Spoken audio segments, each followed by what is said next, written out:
아멘. 자, 모세의 기도, 하나님과 대화와 기도를 통하여 지금 계속해서 이어지고 있는데요. 우리가 지난번에 말씀에 모세가 하나님, 내가 누구기에, 내가 어떤 사람이기에 가리까라고 하나님께 질문했습니다. 이는 자기 정체성에 대한 질문이었습니다.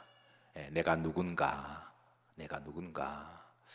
여러분 어떠세요? 여러분은 여러분의 정체성을 어떻게 잘 이미 파악하셨나요? 세상 사람들은 의외로 자신이 누군지 잘 모르고 살아가는 사람들이 많습니다. 그래서 오죽했으면 소크라테스가 너 자신을 알라 그랬을까요? 그래서 우리가 한평생 인생을 살아가면서 내가 누군지 안다고 하는 것은 굉장히 중요한 문제입니다. 분명한 것은 하나님 안에서 우리는 서서히 인간이 누군지, 또 어떻게 만들어졌고 어떻게 또 살아가는지 우리가 알게 될 거예요. 자, 두 번째, 모세가 또 하나님께 질문합니다. 하나님 누구십니까? 이 질문은 하나님에 대한 정체성이에요. 세상에 가장 심오하고 위대한 질문이 있다면 바로 이 질문입니다. 하나님 누구십니까? 그런데 이 질문을 직접 화법으로 물어보기가 좀 민망해서 그런지 간접 화법을 통하여 물어봐요. 내가 애굽에 가면 사람들이 하나님 이름이 뭐냐고 물어볼 터인데 내가 그때 뭐라고 대답하리까? 이것만 봐도 모세는 잔머리가 굉장히 잘 돌아가는 사람입니다. 여러분도 잔머리 잘 돌아가시죠? 13절입니다. 한번 보십시다. 합독합니다. 모세가 하나님께 아뢰되 내가 이스라엘 자손에 가서 이르기를 너희 조상의 하나님이 나를 너희에게 보내셨다 하면 그들이 내게 묻기를 그의 이름이 무엇이냐 하리니 내가 무엇이라고 그들에게 말하리까? 우리 흔히 내가 궁금하고 정말 하고 싶은 말을 누가 그러는데 그렇게 간접 화법을 써서 말할 때가 많이 있죠. 모세가 그리했습니다. 하나님 누구십니까? 하나님의 정체성에 대한 물음이죠. 이때 하나님이 주신 답변입니다. 여러분 만약에 이 하나님의 하나님의 답변은 간명하십니다. 아주 복잡하지 않으세요. 그런데 여러분들이 이 하나님의 간명한 답변을 들으시고 이해하신다면 여러분 대단하신 분들이에요. 자, 한번 14절 하나님의 답변을 다 같이 합독하십니다. 하나님이 모세에게 이르시되 나는 스스로 있는 자이니라. 또 이르시되 너는 이스라엘 자손에게 이같이 이르기를 스스로 있는 자가 나를 너희에게 보내셨다 하라. 따라서 하십니다. 나는 스스로 있는 자니라. 이 말을 히브리식 발음을 하면 우리가 흔히 하는 말로 따라서 하십니다. 야훼라고 말을 해요. 사실 이 하나님의 답변은 굉장히 심플한데 인류 역사상 이것보다 어려운 또 심오한 대답은 없어요. 그래서 신학자들은 가장 풀기 어려운 난제 중에 하나가 바로 이 나는 나다라고 하는 야훼라고 하는 단어인데요. 원래 이 말씀은 네 자로 되어 있습니다. 자, 화면을 좀 올려주세요. 자, 여러분 한번 읽어보실까요? 제가 히브리 방언을 여러분들에게 가르쳐 드리겠습니다. 방언에 상처가 있는 분들은 제가 가르쳐 드릴 테니까 히브리 말로 방언으로 기도하셔도 괜찮아요.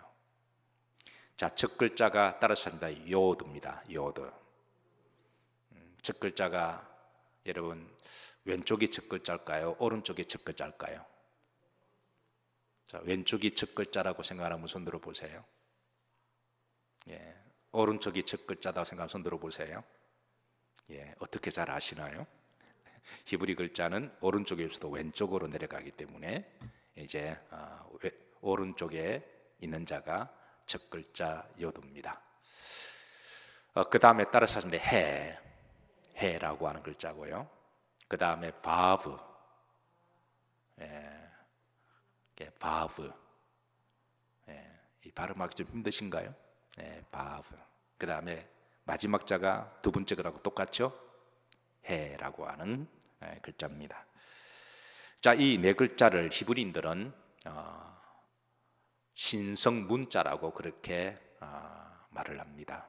이게 하나님의 정체성을 드러내실 때 이 네 글자를 통하여 이제 야훼라고 그렇게 알려주셨기 때문에 이것을 영어로 이제 번역하니까 I am who I am으로 번역을 했고, 영어를 우리나라 말로 번역하니까 나는 나다라고 번역이 된 것이죠. 근데 원래는 야훼라는 말입니다. 자, 그런데 여러분, 히브리 글은 좀 신비한 그런 게 있어서 우리가 보통 글자는 자음과 모음이 만날 때 글자가 만들어지죠. 근데 히브리 글자는 원래는 모음이 없고 자음만 있습니다. 자음만 가지고 여러분 발음을 하게 되면 발음이 될까요, 안 될까요? 발음이 안 됩니다. 이 부분은 조금 이따가 좀 더 설명하도록 하고요. 그런데 다시 한번 올려주세요. 이 네 글자 앞에가 제가 뭐라 그랬죠? 요드라고 그랬습니다. 이 요드라는 말은 이게 Y와 O를 합친 그런 발음인데요. 우리는 이제 Y는 이렇게 자음이지만 반모음이라고 그렇게도 하죠. 그리고 O는 바로 또 모음이죠. 그래서 자음인데 모음적인 캐릭터를 가지고 있습니다. 이게 신비한 거죠. 원래 자음만 가지고는 언어가 안 됩니다. 그런데 요도라는 말 자체가 이게 이제 Y와 O의 합친 이렇게 신비한 단어입니다. 발음하기가 오 이렇게 되는 거예요.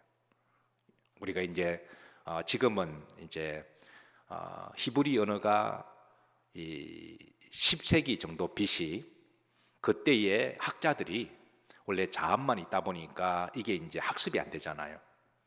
그래서 이제 이걸 이제 학습하기 위해서 최소한의 모음을 붙여서 이제 우리가 이제 언어로 사용되지만 모세 당시에 원래 히브리 언어는 모음이 없었습니다.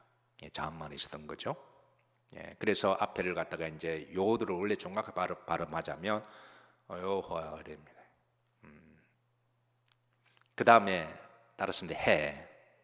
해는 H 발음이 되죠. 그 다음에 바브는 V와 W의 합친 단어입니다. 그래서 그 다음에 또 해 이렇게 되는데요.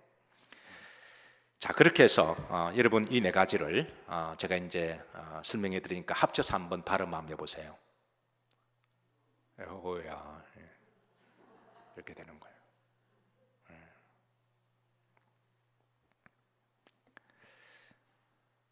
사도 바울은 로마서 10장 17절에서 따라서 믿음은 어디에서 난다?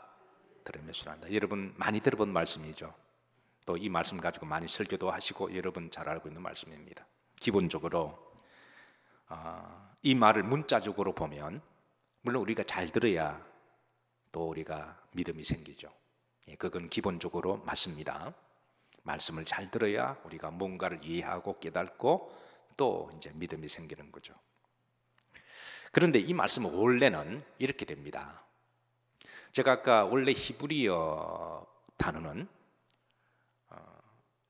모음이 없다라고 이야기했죠. 그러니까 자음만 있다 그랬죠. 자, 자음만 있게 되면 학습이 됩니까, 안 됩니까? 안 됩니다. 독학이 될까요, 안 될까요? 안 돼요. 자음만 있으면 독학이 안 됩니다. 그래서 하나님의 말씀은 누가 가르쳐 주지 않으면 절대 독학으로 배울 수가 없어요. 그러니까 내 부모님이나 또 선생님이나 아니면 주의 종이 그 위로부터 들었던 귀로 들었던 그 말씀을 그걸 갖다가 전해줄 때, 그걸 가르침을 받을 때, 그래서 들어야 그게 깨달아지고 믿음이 생긴다라는 거예요. 신명기 6장 7절에 보십시다. 여기 보시면 하나님이 이런 말씀을 주십니다. 내 자녀에게 부지런히 뭐하며 가르치며 그랬습니다. 누가 가르쳐 줘야만 이 자음만에 있는 이 발음이 그러니까 누가 가르쳐 줄 때는 본능적으로 그 말 속에는 모험이 들어가서 전수가 되는 거죠.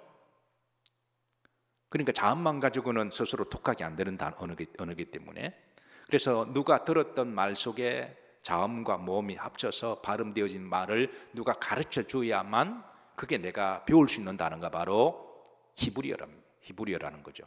그래서 하나님께서는 내 부모에게 내 자식들을 뭐하며 부지런히 가르쳐 주어라. 집에 있을 때, 길을 갈 때, 누워 있을 때, 일어날 때 이 말씀을 뭐 할 것이다? 강론하라는 거예요. 스타디하라는 거예요. 왜냐하면 말씀은 들어야 그게 무슨 뜻인지 알기 때문에 그렇다라는 거예요. 사랑하는 성도 여러분, 어쨌든 하나님의 말씀은 믿음에서 나는 줄로 믿으시길 주의 이름으로 축복합니다.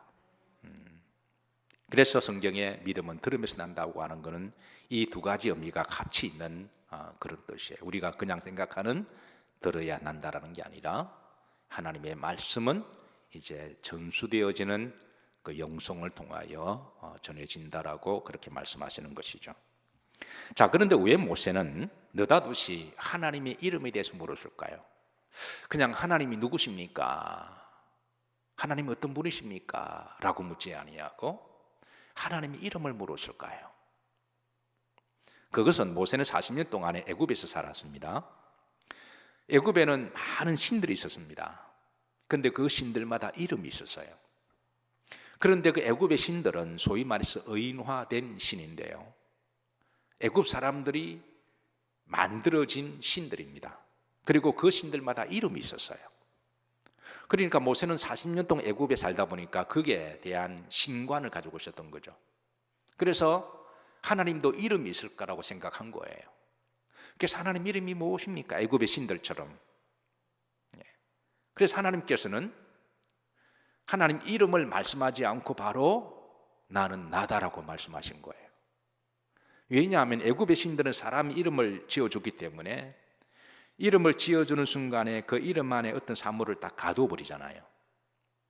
우리가 하나님에 대해서 이름을 우리가 딱 정의를 해버리면 우리는 하나님 이름을 그 안에 딱 가두어 버리는 오류를 범할 수가 있습니다. 왜냐하면 인간의 언어 자체가 불완전하고요, 인간의 언어가 모든 것을 다 설명할 수 없기 때문에 바로 인간의 언어의 불안정성 때문에 그런 것이죠.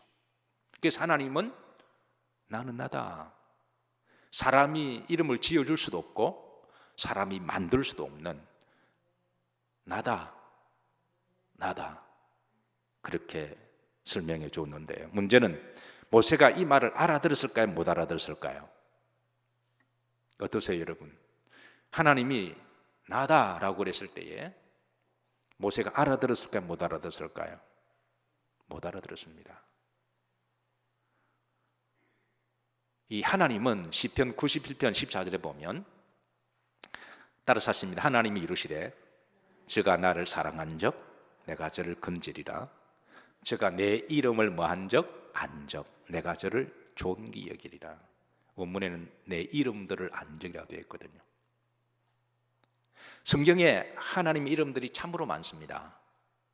이 부분은 제가 오래전에 한 22가지를 성경에 있는 이름들을 정리해 설교를 한 6개월 동안 한 적이 있는데요, 이 말은 하나님이 많다는 의미가 아니라 성경에서 하나님을 체험한 사람들이 하나님의 속성을 이름을 지어서 말하다 보니까 하나님의 속성이 그렇게 많다라는 거예요.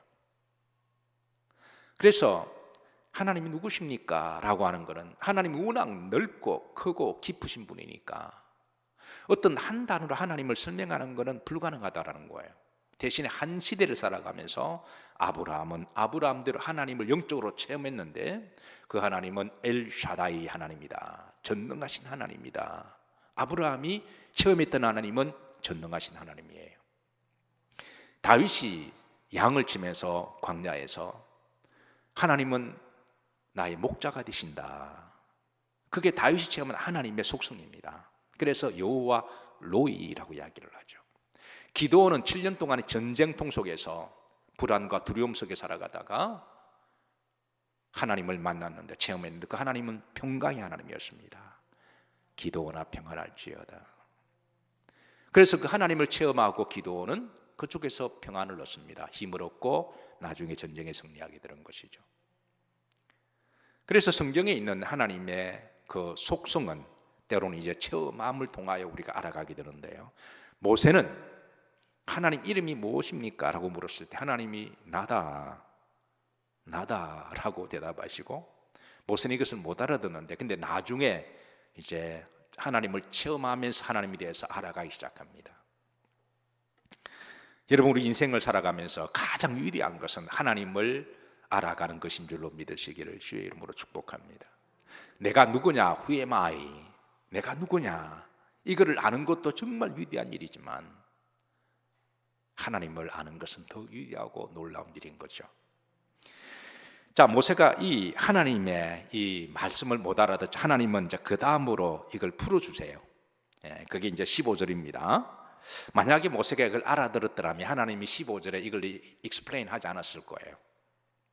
일종의 이제 exposition 하는 건데요. 강의를 해주시는데 15절 합독합니다. 하나님이 또 모세에게 이르시되 너는 이스라엘 자손이 같이 이르기를 너희 조상의 하나님 여호와 곧 아브라함의 하나님 이삭의 하나님 야곱의 하나님께서 나를 너에게 보내시다 하라. 자, 이 부분은 이미 전에 하나님이 자기를 드러내실 때 한번 말씀하신 것이죠.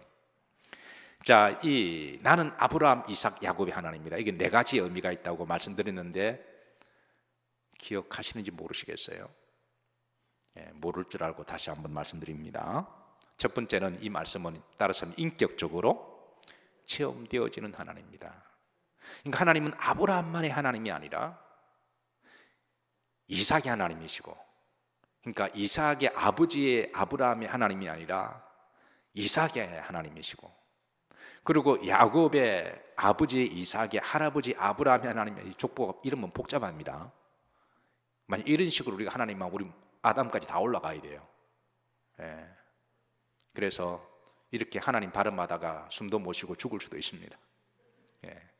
근데 하나님은 아브라함의 하나님이지만 또 이삭과 인디비주얼하게 이삭의 하나님이고 또 야곱의 하나님이고 모세 너의 하나님이고, 그는 각자 인격적으로 체험되어지는 하나님이시라는 거죠.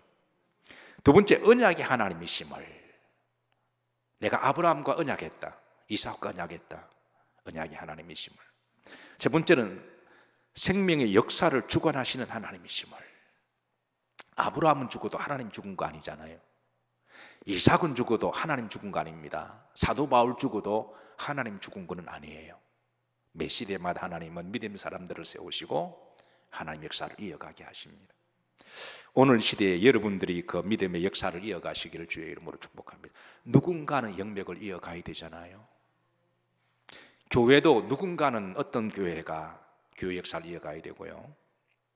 그리고 교회 안에서도 누군가가 믿음의 사람이 믿음의 본의 역사를 이어가야 되고요. 가정에도 누군가가 믿음의 역사를 이어가야 되잖아요. 물론 사는 게 힘들어서 우리가 다른 사람에게 미룰 수도 있지만, 그러나 미루지 마시고 주님 제가 하겠습니다 그러는 자에게 하늘에 큰 상이 있을 것이고, 또 죽으면 죽으리라 하면 또 할 수 있는 힘도 주세요. 내가 하는 게 아니라 결국 하나님이 하시는 거니까. 마지막 네 번째 따라하십니다. 살아계신 하나님이시다. 예수님이 또 이 말씀 인용하십니다. 예수님이 하나님은 아브라함의 하나님이요 이삭의 하나님 야곱의 하나님이니 곧 산자의 하나님이시다, 이렇게 풀어주시죠. 자, 이 뜻은 앞으로도 계속 나오니까 여러분이 이제 이런 말씀이 나오면 이 네 가지를 꼭 기억하시길 바랍니다. 자, 그리고 15절에 보면 구름절입니다. 자, 빨간 부분만 합독하십니다. 이는 나의 영원한 이름이요 대대로 기억할 나의 증언이라. 야훼라는 이름은 영원한 이름이라는 거예요. 그리고 대대로 우리가 기억해야 될 이름이라고 하는 것이죠. 왜냐하면 우리가 하나님을 알아야 그 안에서 우리가 나 자신을 압니다. 인간을 알고 지구를 알아요. 천지를 창조하신 분 하나님이시니까. 하나님을 알지 못하니까 자꾸 진화론 이야기하고요. 하나님을 알지 못하니까 사람이 원숭이의 조상이라고 이야기하고요. 하나님을 알지 못하니까 사람이 아주 선하고 아주 지적이고 아주 이렇게 완전한 줄 알아요. 하나님을 알아야 우리는 인간의 본성을 알게 됩니다. 자, 하나님께서는 이 이름은 잊지 마라 그러세요. 야훼라는 이름, 여호와야. 근데 이 말을 이제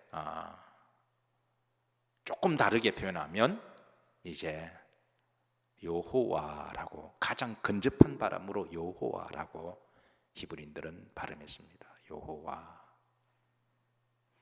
이 여호와라는 말의 원래 발음은 따라서 예수와, 예수와입니다. 예수와, 많이 들어본 말이죠. 원래 우리는 예수라고 부르지만 원래 예수님의 원발음은 예수와입니다. 여호와는 나의 구원이시다라고 하는 것이죠.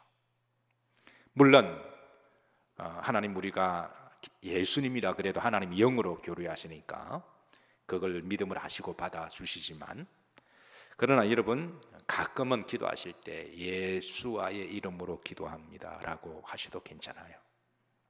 구약 성경에 예수와라는 단어가 많이 나오거든요. 그건 앞으로 오실 메시아가 예수와라고 되어 있습니다. 우리가 영원히 기억해야 될 이름은 바로 여호와의 이름입니다. 그 이름을 부르는 자는 구원을 얻을 것이라. 자, 8번째 대화입니다. 16절에 보시면 하나님께서 이어서 이제 모세에게 말씀하십니다. 합독합니다. 너는 가서 이스라엘 장로들을 모으고 그들에게 이르기를 여호와 너의 조상의 하나님 곧 아브라함과 이삭과 야곱의 하나님이 내게 나타나시되 내가 너희를 돌보아 너희가 애굽에서 당한 일을 확실히 보았노라. 16절에 보면 하나님의 말씀은 세 마디로 정리가 됩니다. 첫 번째, 애굽에 가면 유대인들, 히브리인들 중에 장로가 있을 것이다. 여기에 장로는 자킨이라는 말로 이제 그 히브리인들의 지도자들을 이야기합니다. 좀 연세도 있고 그리고 또 인격적으로 영적으로 성숙된 지도자, 본이 될 만한 사람. 그러니까 그들을 모아라. 그들과 함께 일을 해라. 왜냐하면 하나님 일은 혼자 살 수 없는 일이거든요. 하나님 일은 하나님께 한 공동의 목적을 가지고 서로 연합하여 힘을 합칠 때 거기에서 하나님께서는 역사를 하십니다. 왜냐하면 결국은 우리가 교회를 섬기는 것이거나 신앙의 공동체는요, 혼자 살 수 있는 일이 아니에요. 혼자 할 수도 없고 또 혼자 해도 하나님 기뻐하지 않으십니다. 만약 어느 한 사람이 다 하면 그 사람 번아웃 돼버릴 거예요. 그래서 서로 힘을 합쳐서 서로 도와서 함께 이 일을 나갈 때 하나님이 그 공동체를 축복하신다고 하는 거예요. 그래서 그래 가서 지도자들 모으라는 거예요. 모세, 아론 둘이서 원맨쇼 하지 말고 함께 믿음 있는 사람, 인격과 영성 있는 사람들을 모아서 함께 해라. 두 번째, 그들에게 가서 내가 바로 아브라함과 이삭과 야곱 그 하나님이다라고 일러주고, 세 번째는 내가 너희들이 애굽에서 당한 그 억울함과 눈물과 고통을 내가 보았다, 그렇게 말씀을 하십니다. 그러고 17절에 보시면 내가 너희들을 인도하여 젖과 꿀이 흐르는 땅으로 내가 인도하겠다. 이 땅은 이제 가나안 땅을 말하죠. 궁극적으로는 천국을 말합니다. 여러분 성경에 가나안 땅이 나오면 항상 우리의 궁극적인 하늘의 땅을 사모하시기를 주의 이름으로 축복합니다. 18절입니다. 다 같이 합독하십니다. 그들이 내 말을 들으리니 너는 그들의 장로들과 함께 애굽 왕에게 이르기를, 그랬습니다. 그들은 여기에 이제 그 장로들을 이야기합니다. 그런 믿음 좋은 사람들은 누구 말을 들을 것이다? 내 말을 들을 것이다. 하나님이 준비해 두셨다라는 거예요. 영적인 신앙 공동체는 혼자 할 수가 없어서 이미 준비가 된 사람들이 있다. 저는 여러분들이 준비된 동력자들이 되기를 주의 이름으로 기도하고 축복합니다. 준비된 이들이 있다. 자, 그러고 나서 두 가지 말씀을 하십니다. 18절에 보시면 중반절에 하나님 여호와께서 우리에게 임하셨은즉 그랬습니다. 하나님 우리와 함께 하신다고 전해라. 하나님이 우리와 함께 하신다. 그들에게 전해라. 하나님이 우리와 함께 하신다.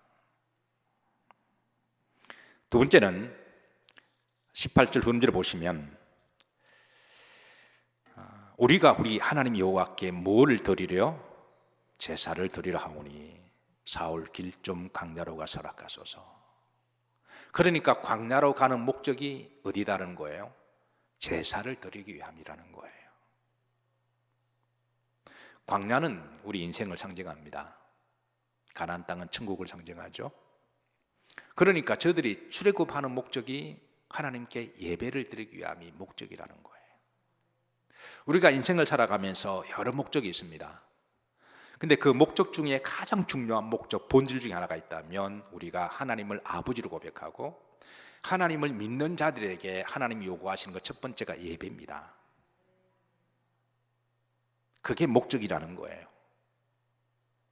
광야로 가는 목적이 예배드리고, 예배를 드리면서 광야를 가다 보면 나중에 어디에 도착한다? 가나안 땅에 도착한다라는 거예요. 사랑하는 성도 여러분, 여러분 인생을 살아가면서 여러 목적들을 정하시죠.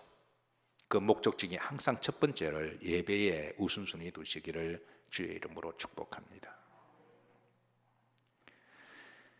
자, 19절입니다. 자, 그런데 저들이 마음이 완악해서 허락지 아니할 거다. 바로와 애굽 사람도. 왜냐하면 여러분 장정 60만 명이 노예들이 훅 빠져버리면 경제가 돌아갈 수가 없잖아요. 항상 나라가 잘 살다 보면 이민자들이 많이 모이게 되고요. 그 이민자들이 모이면 주로 허드렛 일을 다 합니다. 근데 그러다 보니까 불법 이민자들도 많이 늘어나죠. 미국에서도 제가 목회하다 보면 불법 이민자들이 뭐 멕시칸이라든가 히스패닉이라든가 뭐 전 세계에서 엄청 많이 와요. 그런데 경찰이 알매도 불구하고 그들을, 그러니까 범죄만 안 저지르면 그냥 놔둬요. 그러니까 범죄를 저지려서 만약에 이게 이제 조사를 해서 나오면 주방하지만, 그러나 뭐 이제 운전하다가 교통법규 어기지 아니하고, 그리고 사고만 치면 그냥 아는데 놔둡니다. 왜냐하면 그렇게 다 이렇게 주방해 버리면 경제가 마비가 되기 때문에 그런 거죠. 이건 우리나라도 지금 그런 문제가 지금 동일하게 일어나고 있어요. 우리나라가 좀 잘 사니까 많은 사람들이 들어오잖아요. 근데 우리나라 이민국에서 그걸 모를까요? 다 알고 있습니다. 근데 그냥 큰 실수만 하면 그냥 놔두는 거예요. 왜냐하면 그들이 빠지면 중소기업들이 안 들어가기 때문에. 어느 장로님은 자기 직원이 70명인데 50명이 그 동남아시아 사람들이라는 거예요. 그런 애들이 훅 빠져버리면 공장이 안 돌아간다는 거죠. 그러니까 60만 명이 훅 빠져버리면, 그러니까 그 애굽의 바로나 애굽의 사람들이 가만히 있을까요? 그러니까 그네들이 완악해서 돌려보내지 않을 거다. 하나님이 미리 말씀하세요. 자, 19절입니다. 합독합니다. 내가 아노니 강한 손으로 치기 전에는 애굽 왕이 너희가 가도록 허락하지 아니하다가 그랬습니다. 그러니까 그들이 어떤 수를 쓰더라도 너네들을 맞고 그러면 두려워하지 마라. 내가 그때마다 이적을 베풀 것이다. 어떤 이적인지 말씀하지 않아. 나중에 이제 지나고 나니까 우리가 알지. 요 당시는 전혀 알지를 못합니다. 20절입니다. 합독합니다. 내가 내 손을 들어 애굽 중에 여러 가지 이적으로 그 나라를 친 후에야 그가 너희를 보내리라 그랬습니다. 그러니까 내가 너와 함께 하니까 두려워하지 마라.